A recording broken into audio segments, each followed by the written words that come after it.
Good afternoon. Yes, thank you. Oh, we have some alert people out here. It must be the coffee in the front.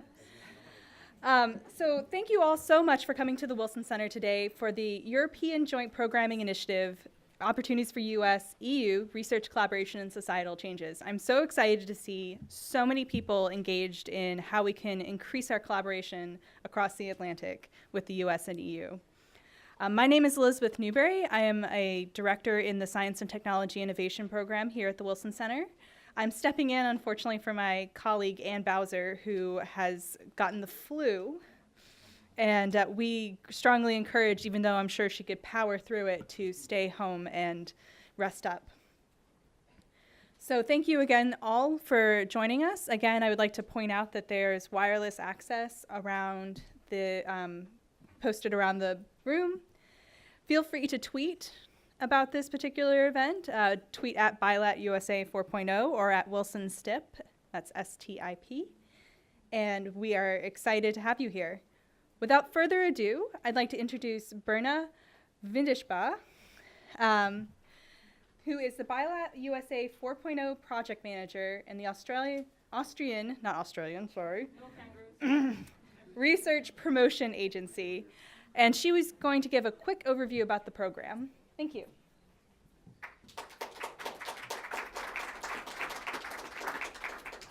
Hello, good afternoon. I'm going to mention a little bit about Bilat USA and the story how we came here today. As I said, it's a Horizon 20, Bilat USA 4.0 is a Horizon 2020 funded project which aims to strengthen science and technological cooperation between European Union and the United States. It started in 2016, will last 3 years. We have 10 European partners from 9 countries and 6 US partners in this project. Well, what do we do mainly in this Bilat USA action? One of our main goals is to promote Horizon 2020 and other European research area initiatives, and joint programming initiatives is being one of those, for EU-US science and technological cooperation. And then we try to enhance cooperation between scientists and innovation actors through targeted thematic research innovation workshops, matchmaking sessions and seminars based on the priority topics set by the United States and the European Commission, which are indicated in the roadmap for internationalization of the European Commission. We also facilitate program-level cooperation between European and US funding organizations, so this joint programming initiative falls under these activities. And we provide information on mutual funding opportunities beyond Horizon 2020, including Horizon 2020, but beyond Horizon 2020, especially the bilateral programs and bilateral funding opportunities between EU member states and the United States. And how did we get here? It was a long journey so far. It all started with a survey that we made to JPIs back in May 2016 to identify their needs and interest in cooperation with USA, China, and Brazil, in cooperation with 2 other Horizon 2020 initiatives that target Brazil and China, which is followed by a kind of a fact-finding mission to US. We visited a number of US agencies who are present today in June 2016 to explain what the joint programming initiatives are, what is the links with the Horizon 2020, what are the difference. So for the majority of the agencies, it was actually the first time they heard the joint programming initiatives. They were very familiar with the Horizon 2020, but JPIs were the first time that they heard. But then there was an interest which followed a workshop in Brussels in November 2016. 5 representatives from 4 state funding agencies and 1 NGO from US came to Brussels and met 9 out of 10 JPIs. And we did little matchmaking, kind of a speed dating exercise there as well, where they expressed very briefly their interest and common areas. And last, following this, beginning of Monday this week, we had a very intensive bilateral meetings between the JPIs. There are 6 JPIs here today participating, and US funding agencies. So they went into deep of the discussions. They established new contacts and deepened the existing interactions. So the meetings took place in Washington, D.C., Maryland, Virginia, and in Atlanta. Where do we go from here? We will hear soon from the JPIs because they will mention briefly what they have discussed in the last 2 days. So our mission as Bilat USA was kind of a matchmaking. So we, in that sense, completed our mission. We established the contacts, and we really hope that those flames will continue to burn, and we hope to pave the way to collaboration in dealing with the societal challenges together. Thank you very much.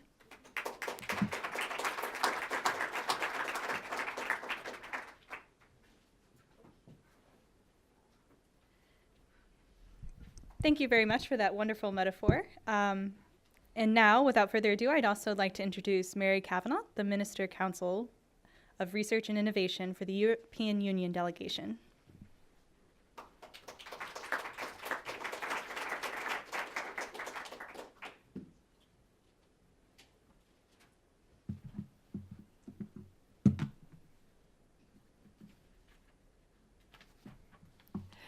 Good afternoon, everybody. It's really a pleasure to be here. Thank you very much for inviting me. Thank you to the Woodrow Wilson Centre and to Bilat USA 4.0 for inviting me to say a few introductory words.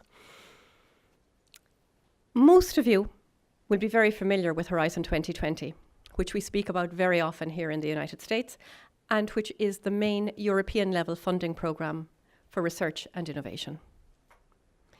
It has some $80 billion over 7 years and is the largest multilateral research funding program in the world. It focuses on finding solutions to global societal challenges, to promoting scientific excellence and industrial leadership. And of course, it's open to the world. However, Horizon 2020 is only part of the picture of the European research landscape. It represents less than 10% of the total research investment in Europe, the vast majority of which is funded through the member states of the European Union. And of course, it was realized several years ago that member states combining forces, both financial and scientific, of their research programs would lead to huge benefits in scale and scope for all.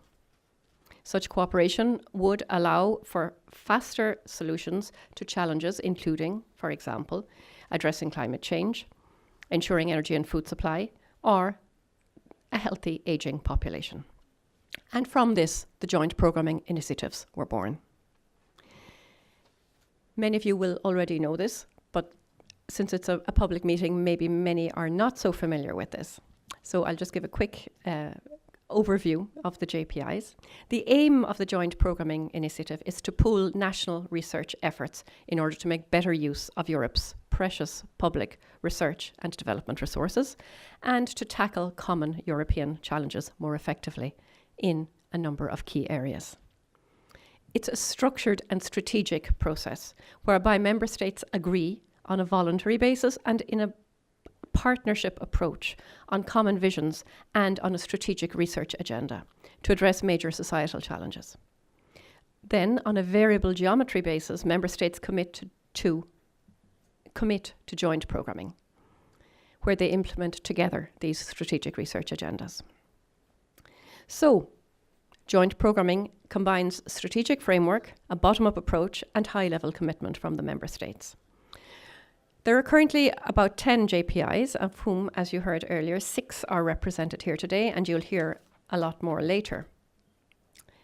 The Commission, the European Commission for which I work, facilitates the joint programming process and can support the member states for joint programming by, for example, financing support actions to support their management, to launch possible complementary measures to actions undertaken by the JPIs, and by linking the JPIs to international actions and bodies where the Commission represents the European Union.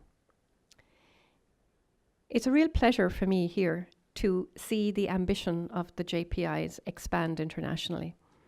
And I hope that the meetings that started in Brussels, as already presented back in 2016, and the meetings that you have had this week will lead to very fruitful transatlantic cooperation in the future. I'm looking forward to hearing about some of the discussions that you had and the outcomes, and I wish you a very fruitful meeting. Thank you very much.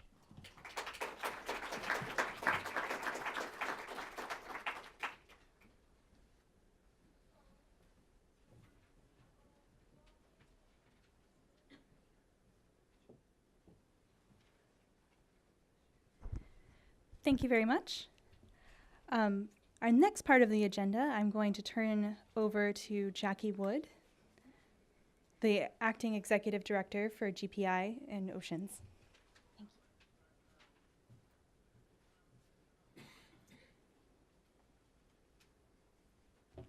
Thank you, and good afternoon to everybody. And what a privilege and pleasure it is to be here in the Woodrow Wilson Centre. I just looked up the motto: independent research, open dialogue, actionable ideas. If we can take that with us through the course of the afternoon, I think we'll be doing a good job. So I'm here on behalf of all of the joint programme initiatives to give you a very brief overview of what they're about. And in fact, this has already been started by Mary, so I'll just put a little more flesh on the bones of that. As Mary says, there are currently 10 joint programme initiatives running. We have a lot of similarities. We also have quite a few differences, but there are some things that are really strong between us, and we work well together. And that's a symbol also of this mission and the work that has gone into it by Berna and her colleagues. So what really is the role of the joint programme initiatives in the European landscape? It's about getting the most from this national funding, which is not coordinated through the common pot of the Horizon 2020 programme. As Mary said, she says 10%, I say about 15%, it varies, of the funding for research and innovation in Europe, public funding, is channelled from the member states through the Horizon 2020 programme. But that leaves 85–90%, a lot of money, which is in the national system, it's in the agencies, it's in the institutions, it comes from in-kind funding, projects already committed. And what the JPIs are trying to do is make best use of those national investments in research and innovation, and doing that by collaborating between countries in Europe, but also more widely. So in doing that, we're trying to set strategic agendas to align research programmes, to get the best value for money, avoid duplication, and really set some common goals for joint actions, because the challenges that we're trying to address are bigger than any one programme, bigger than any one country. There really are global societal challenges. So as I say, we've got to about 12 to 15% going through the framework programmes. It's also about leveraging, getting the best value from this money by helping to facilitate others to come and work with us. If we can put out commitments, then others are willing to perhaps put money on the table or bring in-kind resources to the table as well. It's a very flexible mechanism. The JPIs are dynamic, evolving. They are, in many ways, the new kids on the block. My challenge today is to try to explain JPIs to you. As Mary said, the framework programmes and Horizon 2020 now have been around for some 30 years or so. So there's a fair degree of understanding in the community. The JPIs are going to be celebrating their 10th birthday for some of them this year. Some are even younger than that. So it's not surprising that it's a mechanism which is less known currently. And we have a job to do to explain that to you. So what is it all about? It's addressing the grand challenges, Mary's already said, initiative of the European and the European Associate Area, member states and the Commission, and it's really looking at the big societal challenges. Coordinating public research at national, regional, but also at international levels where it makes sense to do so, developing joint initiatives and aligning national research strategies. And in some areas where we have countries who've got very strong national strategies, we've brought them together with countries who have had less developed activities in this area. And some of those countries have even adopted the JPI strategies as their own. So we're bringing them up to a common understanding, a common level, and then working together very closely. There are 10 joint programme initiatives now, established since 2008, and the basis for those is something which is a legal decision of the Council of Ministers. So this is not just an initiative of the Commission, it's something which is agreed by those countries who wish to participate in the joint programme initiatives. And Mary has already mentioned that rather strange European phrase that we use, that they operate by variable geometry. I'd rather use a French phrase, they're à la carte. You can pick and choose which one you want to be involved in. You can pick and choose which actions you want to be involved in. So you don't have to be in everything and doing everything. You can choose where you want to involve yourself and where it's going to make the most difference and impact for you as funding agencies. So 10 joint programme initiatives now, 6 represented, but we've got societal challenges around water, oceans, More Years, Better Lives, which is about demographic change and ageing population, antimicrobial resistance, climate and climate issues, the challenges of cities and urbanisation, both in Europe and globally, agriculture, food security and climate change, the impacts there, cultural heritage, which is an area which is not represented here today, but is a fascinating initiative and one where there is less input currently from the Horizon 2020 programmes, so it's a newer one. Healthy Diet for a Healthy Life, and the Joint Programme Initiative on Alzheimer's and neurodegenerative diseases. And I've always said personally that that's the easiest one to understand, because you know what the problem is. It's obvious what the problem is. There's a big population, there are lots of stakeholders, there are lots of players, there's lots of research that's needed, and it sort of makes sense to align all that and put it together and at a national, international level. And that's what we're trying to do with all of the JPIs. That's one perhaps is the easiest to say, yes, it's obvious, why wouldn't you do that? The other's a little bit more challenging. So what do? Well, each of the JPIs has developed a strategic research or innovation agenda. And these are long-term visions, 10 years typically. And as I say, we operate with countries participating where they want to do so. Each of the JPIs has, certainly 15, but probably up to 25 member countries, maybe even more than that. My colleagues will correct me. And we develop tools and mechanisms to act according to the challenge that we're trying to address. So the tools that we use are very flexible, and we can improve those as we go along, as we learn from experience. We do joint calls for projects, of course. That was part of the original rationale in 2008 when the world was booming. We've had to be a bit more pragmatic in recent years, so now a lot more of the focus is on strategic alignment, getting best value for money and impact from our research and innovation investments. And each JPI is different in terms of its structures, how it works, all the rest of it. You probably don't need to know too much about that, but in fact, we also work commonly to both raise a profile of joint programming, but also to explain how these what we call public-public partnerships can complement the work that the Commission is doing in creating the common European research area in Europe. What are the benefits? Well, we've got the obvious ones of collaboration and learning between countries. We can develop very flexible tools and mechanisms, framework conditions for actions. And by bringing the critical mass of a number of funders together, both with the European Commission programmes and with the member countries, we can actually boost the intensity of activity in particular areas for research. We can test out and develop new ways of funding, new ways of cooperation. That's been very successful. And one of the things which is very important, particularly from a European perspective, but also in coming here to the US, I think, is we can learn from each other's experiences. What works, what doesn't work, how can we, as a community of funding organisations, really make a difference and impact with the ever-decreasing budgets that we have. So the Joint Programme Initiatives act on the whole research funding planning cycle. We carry out foresight activities, planning initiatives. We've adopted common strategic agendas. We can synchronise funding, have joint calls, lever funding from other sources and other programmes, perhaps, by having our own critical mass, and then taking projects and activities through implementation, looking at the impacts and the outreach measures, evaluation of reporting, and then in all of the actions, and certainly the actions of the project, JPI Oceans, which I'm responsible for, we're trying to build in some of the other factors: capacity building, knowledge exchange, science to policy interfaces, ocean literacy, better understanding, all of the softer things that go with a research programme that are really important if you're going to make a real impact. Oops, sorry, that was the wrong one. Now, a number of you have already asked me this week, well, so what actually is the difference between the Horizon 2020 programme, the European programme, and the joint programming initiatives? And this slide is a little bit sort of governance-y, but I think it tries to make a difference, to try to make that distinction. So from the JPI side, as I've already mentioned, established by the decisions of the European Council, that's the member states, and implemented by the countries themselves. So the countries, at the level of joint programming, choose what they want to take forward, set the agendas, decide which actions to take, which priorities to address when. We act in this strange variable geometry way, which means if something is not important for you, you don't have to be part of it.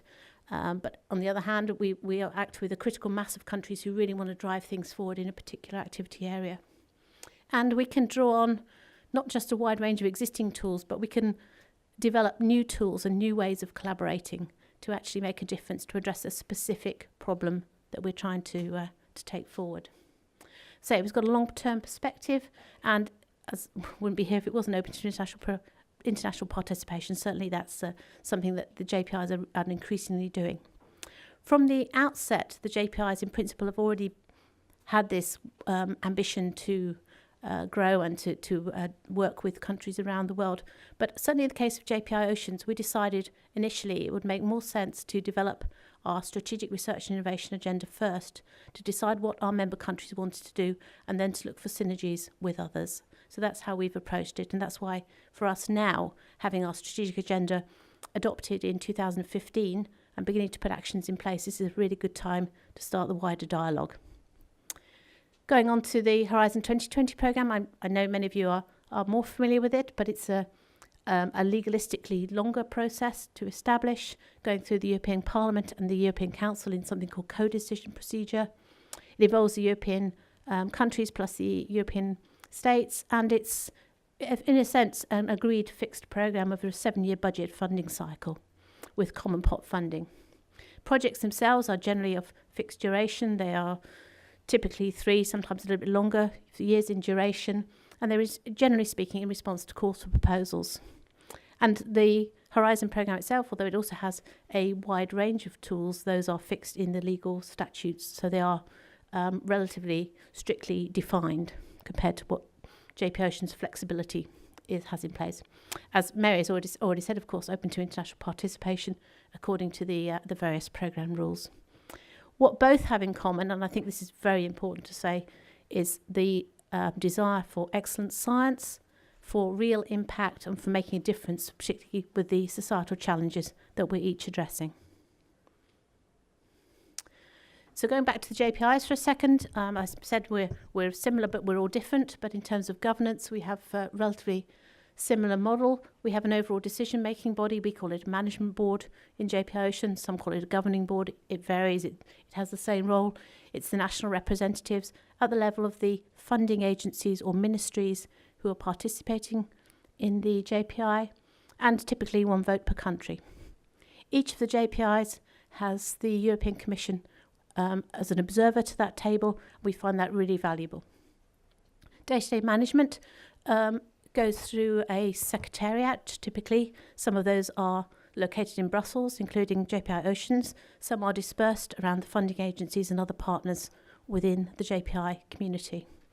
And then we have task force working groups, actions led by 1 or more country management board members, which we take forward in variable geometry, different times, different ways, according to what's needed. And for each of the joint programme initiatives, we're also guided by external advisors. For some, those are individual experts representing the community. For others, they can be stakeholder groups representing and bringing the views of particular organisations that we really want to work with. So again, that varies. We've already touched on the fact that the JPIs are now looking to see where it makes sense to have a wider international participation. Most of us already do, I have to say. Some countries are already full members of JPI Ocean, of the JPIs. In our case, for JPI Oceans, we've been pleased to have the participation of the US, Canada and New Zealand as guests, as observers to the management board since November 2015. So there are links already in place and being further developed. And some stats from the Commission's own monitoring service say that there are now more participants, international participants, twice as high in what we call these P2P networks, the JPIs and the ERANETs, than there are in the actual Horizon 2020 projects themselves. So I think that's an example of where we're really reaching out and making a difference. And that provides leverage, and I know leverage is a word that's well used and well understood in the US, and we all want to lever off each other. We've all got targets to do that, but it's an important part of how we work and how we can perhaps work with you. Going on to how we work or can work with you, you as funders may wish to engage with us in a number of different ways. At the top, the joint programme initiatives can provide a gateway to some of the research, some of the expertise that's in the European environment, and we can help make connections just to some of the projects that are ongoing. That makes a lot of sense. If there's a stronger interest in being an observer to the meetings, bringing some commitment in terms of actually spending time talking with us, then that's great as well. And that's already happening for a number of countries. As we go down the scale, we can in fact go all the way to saying that US or other countries can become full members of the individual joint programme initiatives with, if they wish, a seat at the table, a vote at the table, and a real ability to get involved both at the level of the actions and at the strategic planning for the programmes. So there are a range of ways into the process. So it's a very brief overview. It's not the easiest thing to explain, but I hope I've given a flavour, and there are various colleagues here in the audience are very happy to follow up on the detail. Thank you.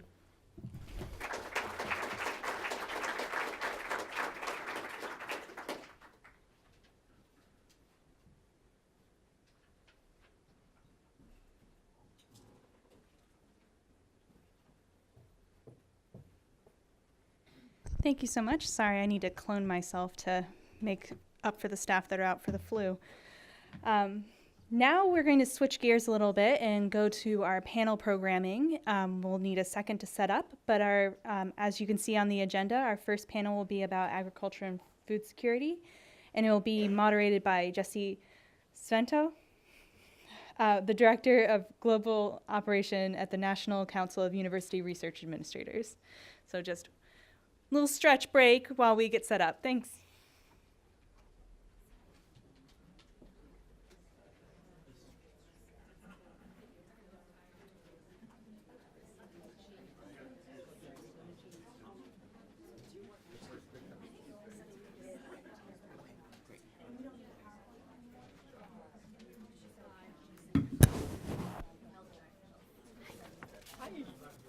Let's have you in the middle.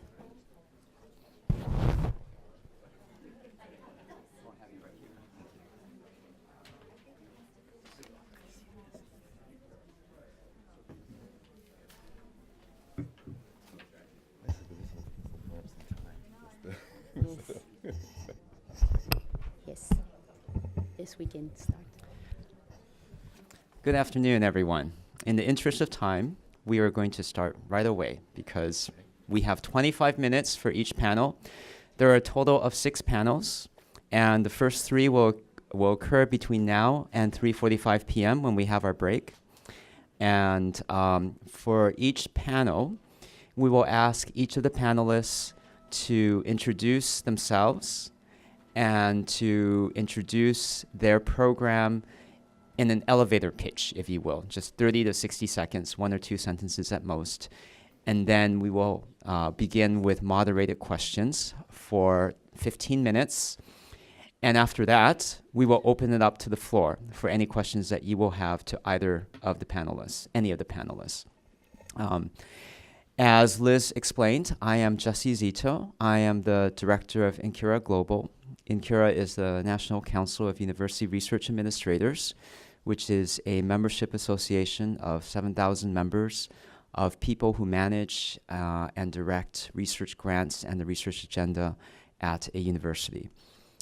We are a member of the Horizon 2020 funded project, Bilat USA 4.0, and we have been partnering with FFG, with Berna, in organizing this workshop.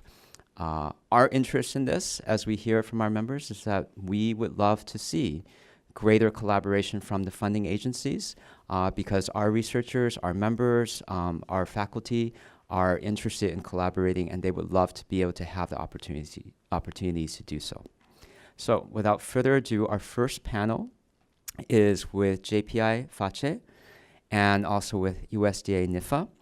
And I will turn to the panelists, Carolyn and Otto, if you could please introduce yourselves, and then a quick elevator pitch, if you will, of your programs. Sure. Thank you very much, Jesse. My name's Caroline Lesser, and I work for the Secretariat of the Joint Programming Initiative on Agriculture, Food Security and Climate Change, FACE JPI.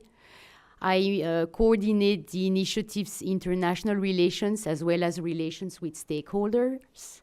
And if I may, can I do my pitch now? Yes.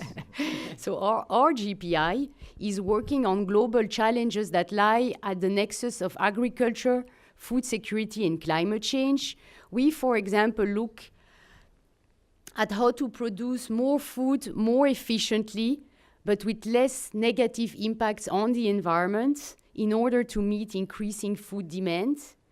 We also look at how to transition to more resilient agricultural and food systems in order to adapt to climate change, and how the agricultural sector, which is currently responsible for 10 to 12% of global greenhouse gas emissions, can help mitigate those emissions. There are 22 member countries in our initiatives, 18 are EU member states, 3 are associated countries to the Horizon 2020 program, and we also have a non-EU country that recently joined, New Zealand. We've launched between 2012 and 2017, we've launched 10 different programs or activities. They consist in joint calls for research, but also networks of experts and mechanisms to coordinate national calls for research. And those different programs have mobilized over 100 million euros that mainly originated from national research budgets. And I think my 22 seconds are up, so. Thank you, Carolyn. Otto? Oh, thanks, Caroline. Thank you, Jesse. Hi, everyone. My name is Otto Gonzales. I work for the United States Department of Agriculture, or USDA. And as many of you may know, what we do at USDA is provide leadership. Leadership on food, agriculture, natural resources, rural development, nutrition, and we provide that leadership based on public policy, the best available science, and effective management. And on the best available science is where the particular part of USDA I work at comes in. USDA implements its program through a family of agencies, and one of those agencies is the National Institute of Food and Agriculture. We're the extramural science funding part of USDA. And so when we talk about the best available science, we know that much of that science is available right here in the United States, but not all of it. We know that we can learn in partnering with other countries, and that is really the reason that we're so happy to have the opportunity to be involved with FACE JPI. At USDA, the National Institute of Food and Agriculture, I'm the director of the Center for International Programs, which is a small team that works with all the different parts of our agency in helping to develop collaborative opportunities for international cooperation. We work with the sister agencies in USDA, such as our Agricultural Research Service and other research agencies in USDA, and our Office of the Chief Scientist. And I think that's my introduction, then we can go on from there. Great, wonderful. Thank you, Otto. Thank you, Caroline. My first question to you is, can you explain to us how you have collaborated in the past? What has led you to this particular panel where you are discussing collaboration? What steps did you take in order to get here? Well, I can mention one, and actually, Jesse, one that you're very familiar with, because it was in June of 2016 that our friends at the Agricultural Research Service, as I mentioned, another agency within the family of USDA agencies, had met with you and with Berna, who gave remarks earlier, and suggested that you all meet with us at the National Institute of Food and Agriculture. So we were very happy to meet you at that time. And as Berna was mentioning, that visit you had in June of 2016 was our first exposure to some of the JPIs. Actually, some of our colleagues had prior experience with FACE JPI and were very eager to have the opportunity to try to develop more opportunities with you all. So that led to us participating in some of the other activities you mentioned, you were shown earlier, and we've had conference calls and other discussions, and now I had the pleasure of meeting Caroline in person back in late 2016, and here we are again, but have made significant progress on collaboration. So Carolyn, anything you want to add to that? Well, I think Otto has summarized it well. Maybe one thing to add is that we started working with USDA NIFA via a global platform or global alliance called the Global Research Alliance on Agricultural Greenhouse Gases. So back in 2013, our initiative launched a multi-partner call on greenhouse gas agricultural greenhouse gas mitigation with 3 members of that alliance, of which USDA NIFA.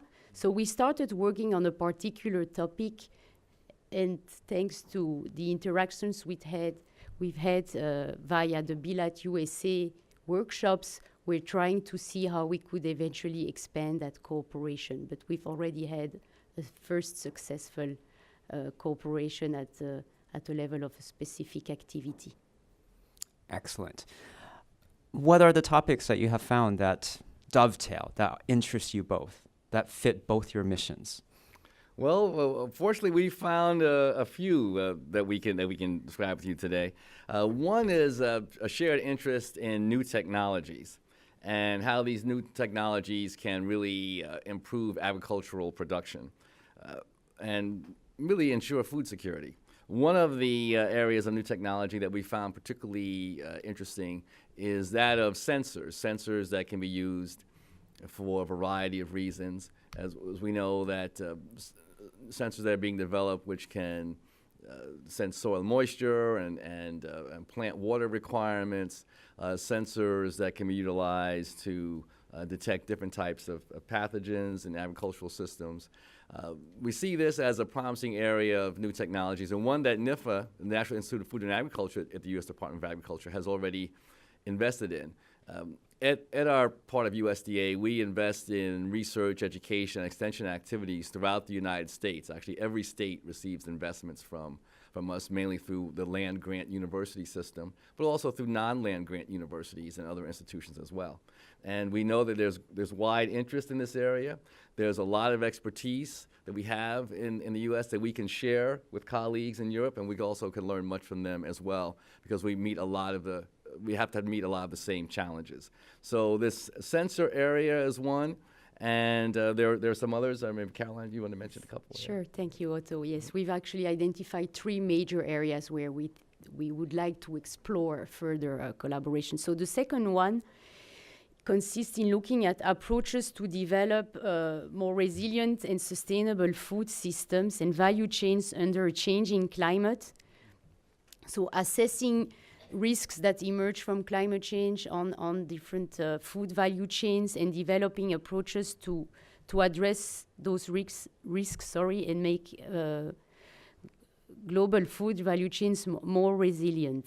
Another area where we thought we could explore collaboration is in the area of modeling. FACE JPI has launched as one of its first pilot activities a network of modelers, which is called MAXER, Modeling the Impacts of Climate Change on Agriculture. And we are currently, our members are currently thinking of revisiting a little bit the mandate of that network that brings together over 300 scientists from 18 different countries who have an opportunity to exchange knowledge and expertise on those different modeling techniques, but also generate new research and engage in capacity building.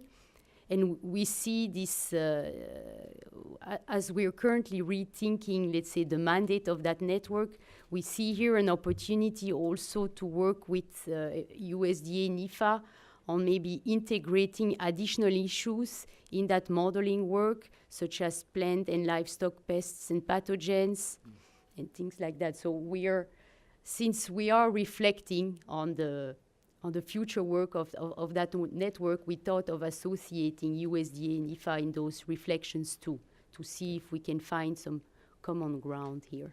Yep. And I'll add, and that really connects back into our first area of the new technologies, because again, if we're investing in sensors and able to acquire large sets of data from a variety of different circumstances, well, then how do we manage those data? How do we utilize them in areas of precision agriculture and a number of different other areas. And so being able to bring the data generators and the modelers together can really improve the application of the data for those different areas that we talked about. Excellent, excellent. What are the concrete steps that you have agreed on in terms of making these collaborations real? Well, we've had a few. Maybe even including timelines if you want to. Okay. Well, one action we're looking for next month, actually, is to convene a conference call. And we're actually going to, although they don't know it yet, we're going to invite our friends at the National Science Foundation to participate in this. We have had a number of different collaborations at USDA through the National Institute of Food and Agriculture with NSF. And we're thinking this area, again, of new technologies is one where there could be a very productive collaboration.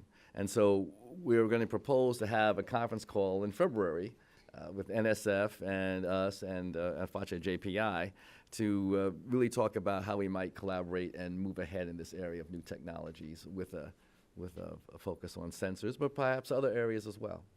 Yes, if I may add one thing about this, we have, in FACE JPI, we haven't had a lot of work on that issue as of now. So it's really, again, a good timing, a good opportunity to start reflecting on this issue together with partners that have had a lot of experience already in this area. So we find this a good timing, a good opportunity.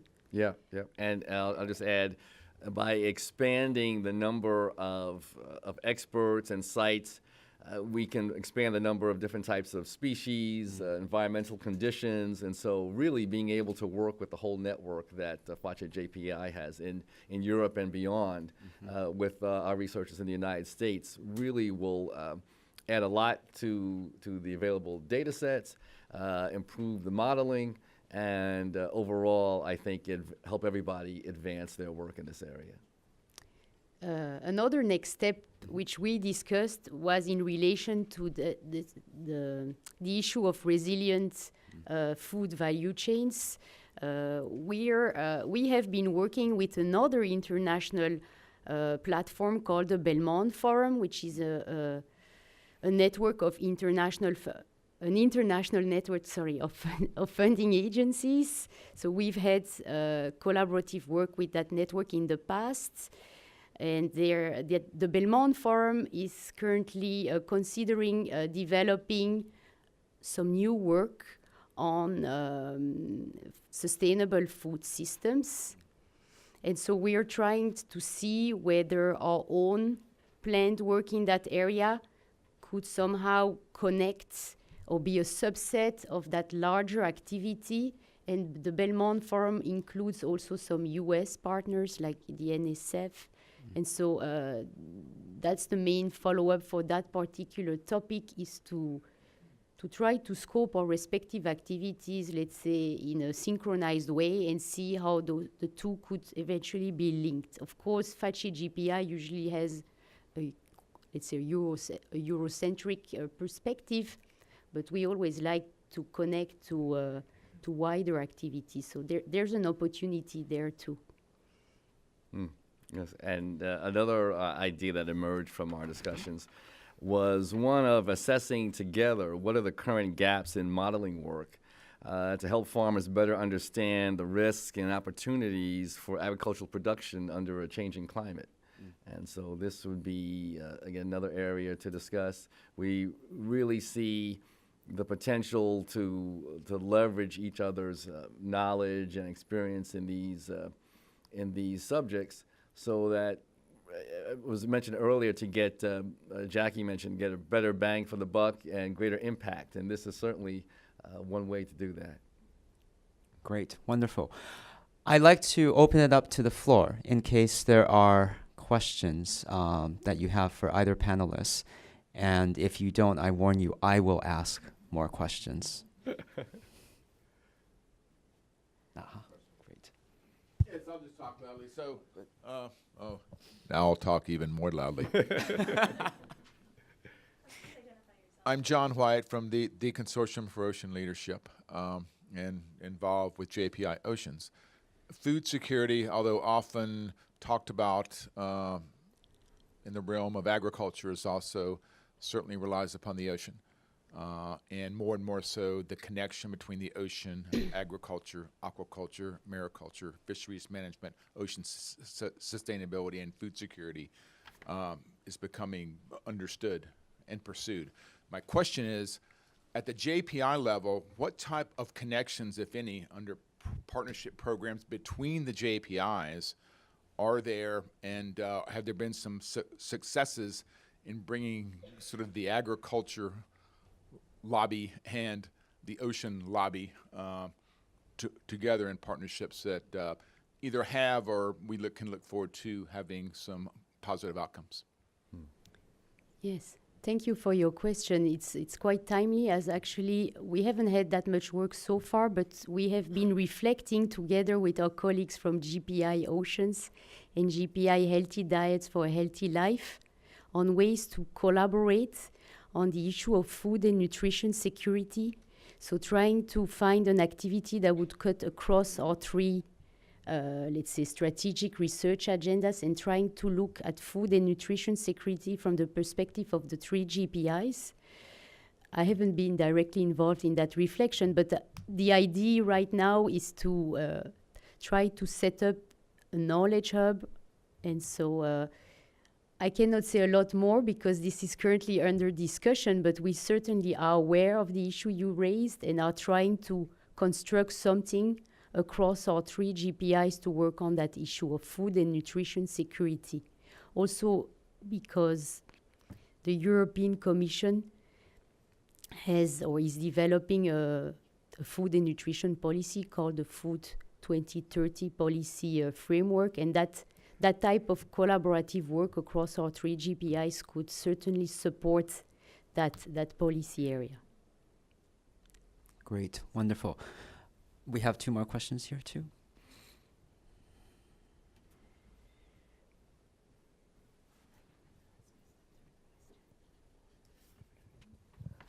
Venkatalakshmi NSF Hydrological Sciences. At the NSF, in collaboration with USDA, we've had a program called Infuse for a few years, and this has funded a lot of investigators who have to bring together three separate directorates or USDA together, and most of the times it is geo engineering and USDA. And one of the things we talked about with JPI Fashi was trying to see if we can do a collaborative joint call, like the call now going on between CBET, run by CBET between NSF and NSF China, which is on Infuse. So food and water and energy issues in China and US together. And the second thing we discussed is about RCNs, or regional research collaboration networks, to try to bring all this stuff together, because many people do a lot of stuff and they establish networks, but sometimes two different networks don't talk to each other. So I'm sorry, it's not a question. I just added it. No, But it's a great addition, yeah. Yes, and if I could just respond briefly on the RCN. I know there was discussion on how can we link that with the knowledge hubs of FACE JPI. And thank you for mentioning Infuse, because we really see that collaboration with NSF, USDA's collaboration with NSF on the innovations at the nexus of food, energy, water systems, really as a model collaboration, and one that if we can replicate that type of relationship, I think it would be quite productive for in a number of different areas. So thank you for mentioning that. We have a question at the back.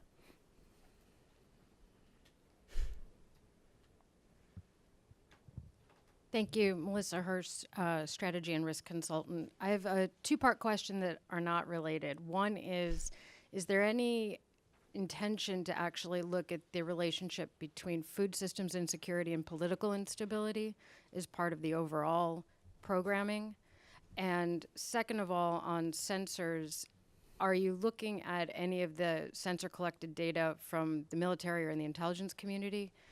And I guess it's three parts. Third would be, are you looking to actually develop new sensors, or are you looking to apply commercial off-the-shelf sensors towards the programs that you have? Thank you.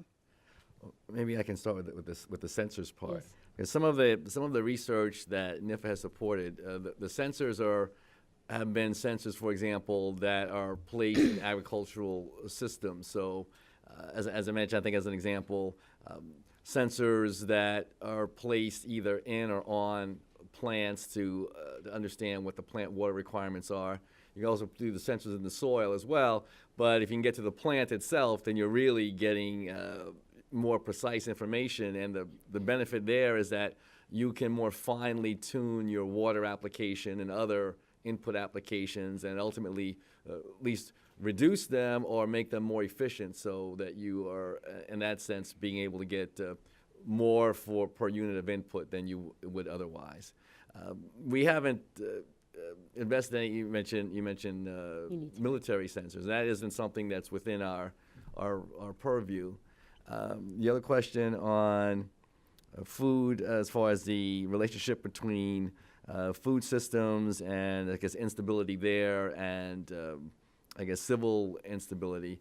It is an area that is not squarely within the mandate of USDA. Certainly a very interesting question, and there is research out there that has shown different connections. Hasn't been research that we have necessarily funded, only because it's not part of our mandate. Yes, just if I can add, the same is true for our own initiative. We haven't looked at issues that relate to political instability because it's not in our focus. Great, thank you. We've come to the end of our time for this first panel, but I actually did have another question, which I would invite all of you to ask them at the networking session, which is what did they learn from meeting each other, both here this time around and then also last year, actually 2016, November 2016 in Brussels. And what was it that you learned from those meetings that made this collaboration possible? So we'll leave that to the glasses of wine that we'll have later. They're all on the edge of their seats now. Thank you very much. Thank you. Thank you, Jesse. Thank you, Tom.